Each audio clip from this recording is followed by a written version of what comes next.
Alright everybody, here we go. Lesson 6. We are solving quadratic equations part 2 today. So last time was solving by square roots. So today will be a little bit different. Our objective today, we are going to solve quadratic equations by using factoring. So we just took a factoring test, so we're going to use some of those skills here to solve quadratic equations. As always, pause and play as you need to. First thing I'm going to talk about before we can actually solve is something called the zero product property. The zero product property states, now this is the actual definition, I'm going to give you an example here. If the product of two real numbers is 0, then at least one of the numbers is 0. Okay, so if the product of two real numbers is 0, then at least one of the numbers is 0. So here's an example that I like to give. I know it's blank right now, but I'm going to give one, okay? An example that I like to give all the time is this one. If I have two real numbers, A and B, okay, A times B, and they're multiplied together to equal 0. Okay, so what this is saying, when it says at least one of the numbers is 0, this is saying that then that A is 0,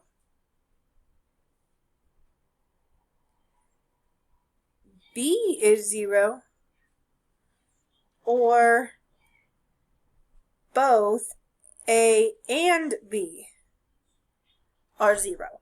Okay? So what I mean by that is if A is 0, well then 0 times B, well what's 0 times B? It's going to be 0. Okay, if B is 0 instead, you're going to have A times 0. Well, what's any number times 0 still?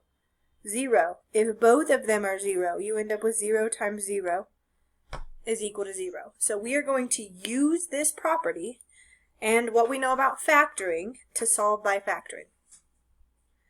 Now, solving by factoring has some of certain steps, okay?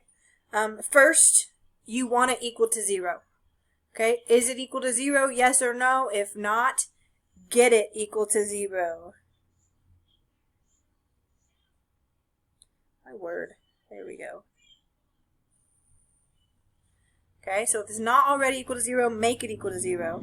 Okay, then you're going to factor. Now remember, we just took that factoring test. There's multiple ways to factor. There's GCF first, trinomials, difference of squares, and grouping. Okay, so always still look for that GCF first, and then look at your number of terms to decide what to do from there. After it is factored, well then each factor is going to set equal to 0. Just the same as up here above, we took these A times B and set them equal to 0. Okay, so set each factor to 0, just the same as up here above that we took A times B. And we set each one equal to 0. A is 0, B is 0. Okay?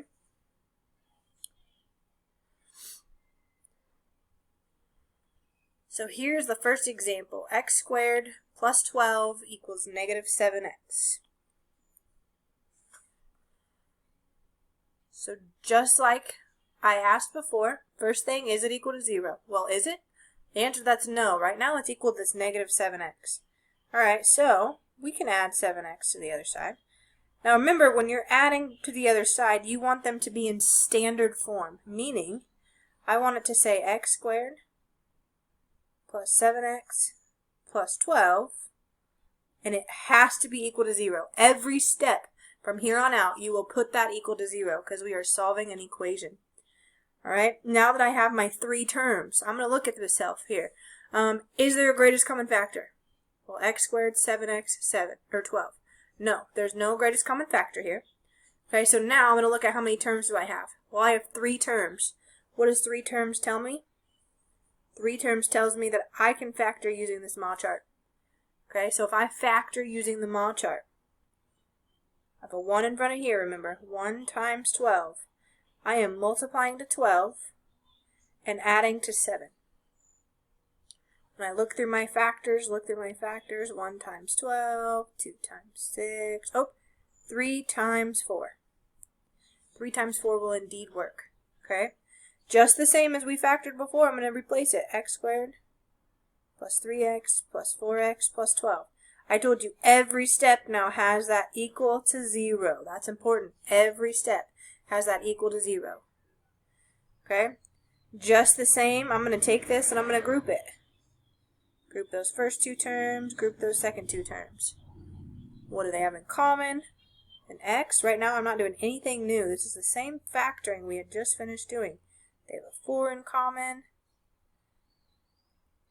So that next step here, I have x plus 3 times x plus 4. Notice I put that equals 0 on that step. I'm putting that equals 0 on this step also. Okay, it is factored. We are now ready to find our answers. Okay, just like I said before, a times b equals 0. Well, we're going to kind of pretend like this right here is like our a. Okay, so if I set it equal to 0, x plus 3 equals 0. Okay, I can solve this. Subtract 3. So x equals negative 3. Okay, just the same as that x plus 3 is the a, this x plus 4, this is kind of like our b in that zero product property. Okay, so I'm going to take the b, x plus 4, and set it equal to 0. Subtract the 4, so x equals negative 4. Again, just like we did the other day, we have 2 answers for a quadratic. Okay, this time there's no plus or minus. I just have x equals negative 3 and x equals negative 4, my 2 answers. Alright, here's the next question. I want you to look at it. If it's not set equal to 0, make it set equal to 0. Alright, so it was not equal to 0, added the 36 over. Standard form, x squared, x, and then 36. Okay, so I put the x squared plus 12x plus 36. 3 terms, there's no GCF, so I'm going to look, hey, do I have anything that multiplies to 36 and adds to 12?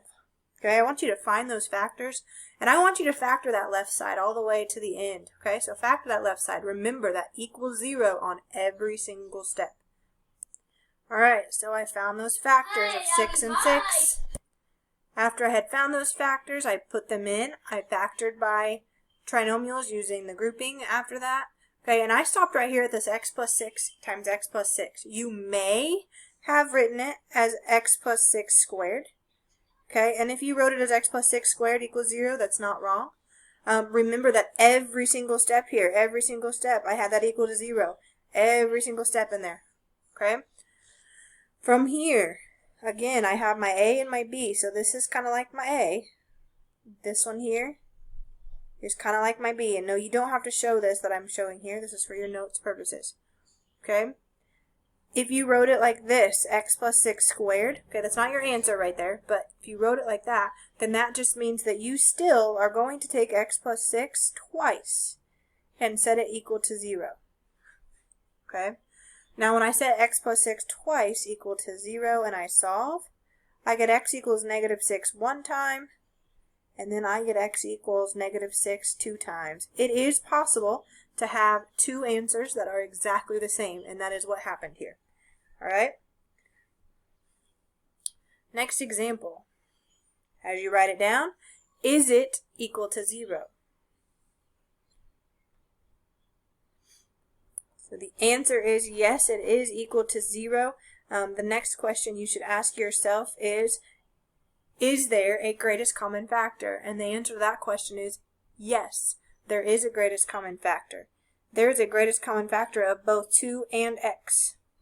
Okay, so when I factor out a 2x, I'm left with an x plus 4 in the parentheses. And guess what? That is all the factoring that has to happen here. I now have this a, which is right here, and this b, which is right here, to set equal to 0. If 2x is equal to 0, and x plus 4 is equal to 0, divide by 2, so x is 0, minus the 4, so x is negative 4. So I have those 2 answers here. of 0 and negative 4. It is possible to have 0 be an answer. Alright, next example, as you're writing it down, is 3x squared minus 3x minus 60 equal to 0? The answer is yes, and now I want you to factor out the greatest common factor because there is one of those as well. Alright, so I factored out that greatest common factor of 3. Now, when you're solving, okay, with a greatest common factor, you can actually get rid of it after you factor it out, meaning this right here is 3 times all of that. Well, to make it easier on the rest of my problem, I can actually divide by the 3, because 3 divided by 3 is 1. And I can divide by the 3 over here, because 0 divided by 3 is still 0. So all I did was make it easier, got it out of the way, it's gone. Now I have 3 terms, so I have a trinomial. I want you to factor and solve this all the way to the end. Alright, so to factor this one, I made that mod chart what multiplies to negative 20 and adds to negative 1. Okay, I found those factors and I factored it all the way down. Okay, after I factored it all the way down, I took those two factors, x minus 5 and x plus 4, set them equal to 0, and I got those two answers of x equals 5 and x equals negative 4. Alright, one last example here that I'm going to do with you. X squared equals 25. Now remember, although this looks like, hey, square root both sides, we're done, I said let's solve by factoring. So I'm going to challenge you. Is it equal to 0? The answer to there is no. So when I make it equal to 0 by subtracting the 25, I now have this. I have two terms that do not have a GCF, but they are both perfect squares with a difference. So remember, a difference of two squares. What is that? Square root of the first term. Well, square root of x is x. Square root of x squared is x. Square root of 25 is 5. And so now I have this plus and I have this minus. And I can set both of those factors equal to 0. X minus 5.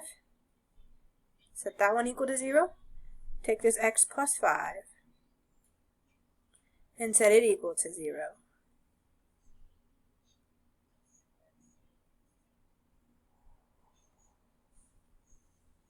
And now I have my two answers, the same, plus or minus, that I would have gotten if I would have just square rooted both sides.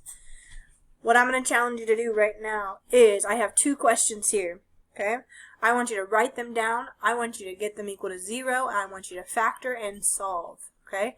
I will pause and play in between each one, so you can pause and play and check your solution as you go along here.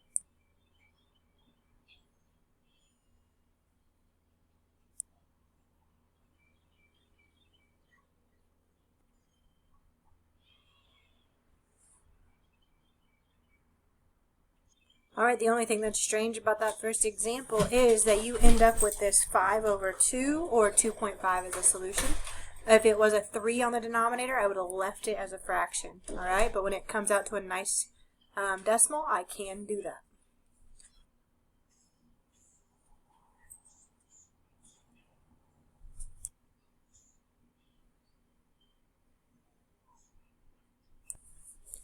Alright, there are the final two answers for that last question. Thanks for hanging in today, guys.